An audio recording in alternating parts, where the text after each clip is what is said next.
La préhistoire. Avant, les hommes préhistoriques chassaient les mammouths, les cerfs, les bouquetins et bien d'autres animaux.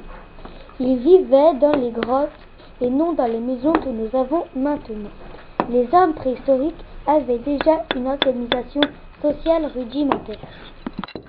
Les hommes préhistoriques ne pouvaient pas se défendre, mais un jour, un homme préhistorique a trouvé cette pierre. Cette pierre, c'est le silex. Alors, il a passé la pierre sur sa main et s'est dit « Si la pierre coupe la main, elle peut couper la viande ». Et voilà l'histoire de la création des premières armes en silex. Le feu. Il y a 450 000 ans, les Homo erectus commencèrent à domestiquer le feu. Au début, ils ne savaient pas allumer le feu, mais ils avaient appris à entretenir un feu allumé par la foudre. Le feu leur permettait de se réchauffer, de cuire leurs aliments et de s'éclairer. Petit à petit, ils réussirent à fabriquer lui-même son feu en frottant des pierres une contre une. L'agriculture. Au lieu d'attendre que les plantes sauvages poussent autour d'eux, les hommes ont commencé à planter des graines, des arbres et du blé, des fruits. Ils ont des poules, des cochons et des chevaux. Les hommes mangent davantage de fruits et de la viande et du blé.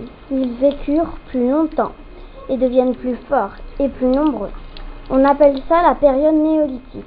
Et pour conserver et cuire, ils fabriquent des potiers. Avant, l'homme était nomade et grâce à l'agriculture, ils sont devenus sédentaires. Les armes des Gaulois. Les Gaulois ont des armes comme le poignard, la lance, l'épée, le bouclier et plein d'autres. Quand une bataille commence, les Gaulois sont des combattants très puissants. Les Gaulois crient avec une voix aiguë. La bataille commence. À la fin de la bataille, les Gaulois amènent la tête de leur ennemi et la clouaient. À cette époque, il y avait plein d'artisans. Voici quelques noms. Les orfèvres, les armuriers, les potiers. Ils élevaient des cochons, des poules et des chevaux. Ils cultivent de nombreux légumes et inventent la charrue. Faisaient des festins et se faisaient soigner par le druide. Les Romains. Les Romains portaient des toges ou des tuniques.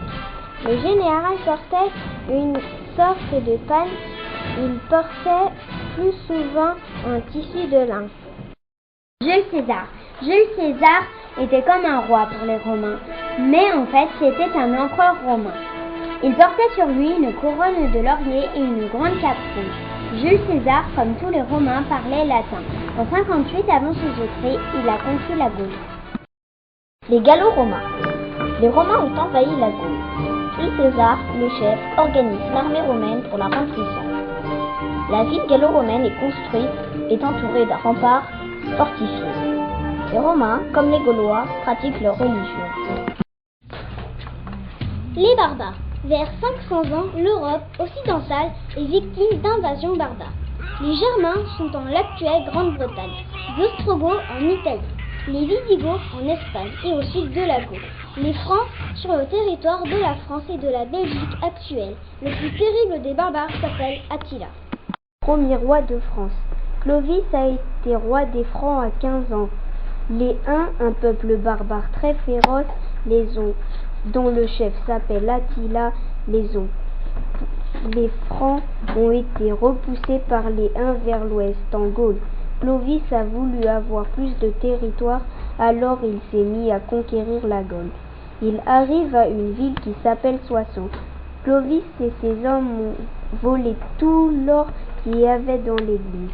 Un prêtre lui supplie de lui donner le vase de Soissons. Tous les guerriers étaient de l'avis que Clovis ait une part de butin plus grande et garde le vase, sauf un. Alors il casse le vase. Un an plus tard, il partait en guerre. Clovis vérifie toutes les armes de ses guerriers. Les armes d'un seul guerrier étaient pas bien réglées. Clovis prit sa Francisque et d'un coup il lui trancha la tête. Clovis craignait de ne pas battre les Visigoths, alors il retourne à Soissons. Clovis devient chrétien et en échange, l'église gallo-romaine s'allie avec eux. Les Visigoths ont perdu et Clovis devient premier roi de France. Le Moyen Âge. Derrière les murailles il y a presque tous les habitants du château, sauf quelques chevaliers, car ils sont partis à la guerre. Le château fort. Le château fort a longtemps été une simple ferme entourée d'un fossé et d'une palissade en bois. Les châteaux forts. Au Moyen-Âge, il y avait beaucoup de guerres. C'est pour cela que les chevaliers ont inventé les châteaux forts. Ils construisent des châteaux où les murailles font 3 mètres d'épaisseur. Les douves sont des fossés remplis d'eau. C'est pour ça que la porte des châteaux s'appelle le pont-levis. Les chevaliers avaient des armes comme l'épée, la lance, la masse d'armes et la hache. Le soir, tous les habitants du château mangeaient en compagnie du roi. Il y a le fou qui s'occupe de faire rire le roi. La Terre est-elle ronde? Les chercheurs et les savants n'ont pas toujours pensé la même chose, et ce qui l'on dit a évolué pendant des siècles. Jusqu'à l'Antiquité, ils pensaient que la Terre était plate, comme un disque posé sur un océan qui ne se termine pas. Au VIe siècle avant Jésus-Christ, il est envisagé que ce soit une colonne creuse, comme un rouleau de papier toilette qui laisse passer le soleil et la lune, ce qui explique les jours et les nuits. Un siècle plus tard, les penseurs la voient comme une boule qui est au centre de l'univers. Au XVIe siècle, avant Nicolas Copernic, pense que la Terre tourne autour d'elle-même en un jour et qu'elle tourne autour du Soleil en un an. De plus, il affirme qu'il existe un système où le Soleil est au centre de l'univers et où toutes les planètes tournent autour de lui. Un siècle plus tard, un autre savant, Galilée, professeur de mathématiques, approfondira les observations de Copernic en fabriquant des sortes de télescopes. Cela lui permettra d'observer les planètes, Vénus, Saturne, et de remarquer par exemple ce qui se produit avec la Lune, qui tourne autour de la Terre et qu'elle-même tourne autour du Soleil. Existe aussi avec une autre planète, Jupiter. Il sera condamné par l'Église pour avoir enseigné et écrit ce qu'il prétendait. Copernic était une réalité. Il devra avouer qu'il avait tort sous peine d'être torturé. L'Église reconnaîtra qu'il avait raison près de 300 ans plus tard. La Renaissance. La Renaissance a commencé de 1400 et s'est terminée en 1600. Et c'est là que Christophe Colomb est allé en Amérique. La Révolution française. La Révolution a commencé en 1789 et s'est terminée en 1799. Le peuple s'est révolté contre l'Église et le roi Louis XVI. Marie-Antoinette et Louis XVI ont été guillotinés. Tous les citoyens se sont mis contre le roi Louis XVI et la reine Marie-Antoinette. Louis XVI a été l'un des derniers rois et Marie-Antoinette se faisait appeler l'Autrichienne au lieu de se faire appeler la reine. Ils se sont fait guillotiner tous les deux. Ces enfants, on ne sait pas s'ils se sont fait guillotiner ou pas. Louis XVI. Le peuple a essayé de se révolter contre Louis XVI. Il a tenté de mettre en place une armée pour se révolter à Paris le 14 juillet 1789. Il s'empara de la Bastille pour trouver des armes pour se défendre. La Troisième République. La Troisième République a commencé le 4 septembre 1870 et s'est finie en 1940. La France était entourée par les Allemands. Du coup, ils n'avaient plus de ravitaillement, donc ils n'avaient plus rien à manger. Paris a été entouré par 300 000 Allemands. Du 19 septembre 1870 jusqu'au 28 janvier 1871. Du coup, ils ont tué tous les animaux du zoo et ils les ont mangés. Les machines à vapeur. Les machines à vapeur ont été inventées en 1810. C'est les Anglais qui les ont construites.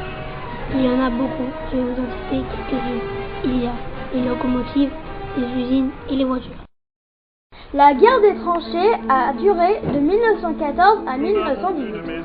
On l'appelle comme ça parce que les soldats ont creusé des trous Cela s'appelait des tranchées. Elle a fait 11 millions de morts. Les pays qui ont participé: l'Angleterre, la France, l'Amérique, l'Allemagne, la Russie et l'Autriche-Hongrie. La Deuxième Guerre mondiale. Elle a duré de 1939 à 1945. Les pays qui ont participé: la Pologne, la Grande-Bretagne, le Commonwealth, la France, le Danemark, la Norvège, les Pays-Bas, la Belgique, la Yougoslavie, la Grèce, l'URSS, les États-Unis, le Japon, l'Allemagne et l'Italie. Pourquoi y a-t-il eu la guerre? L'Allemagne veut reprendre ses pays perdus après la Première Guerre mondiale au traité de Versailles. Les déportés juifs allaient dans des chambres à gaz dans les camps de concentration. Les Russes et les Alliés ont battu les Allemands en les encerclant et les Américains ont battu les Japonais dans le Pacifique. Le débarquement. Il a commencé le 6 juin 1944 et s'est terminé le 21 août 1944. Le 11 juin, 326 000 hommes abordent 5 plages, dont celles d'Utah, d'Omaha, de Gold, de Juneau et de Sword. Le début de la guerre d'Algérie. La guerre d'Algérie a commencé en 1944. Les indépendantistes algériens sont emmenés par le plus jeune parti indépendantiste, le PLN. Le président de l'armée française s'appelle Charles de Gaulle. Le premier homme à aller sur la Lune. Il s'appelle Neil Armstrong. Il est parti le 16 juillet 1969. Il s'est posé sur la Lune le 21 juillet 1969. La mission s'appelait Apollo 11. L'équipage était constitué de 3 hommes: Armstrong, Collins et Aldrin.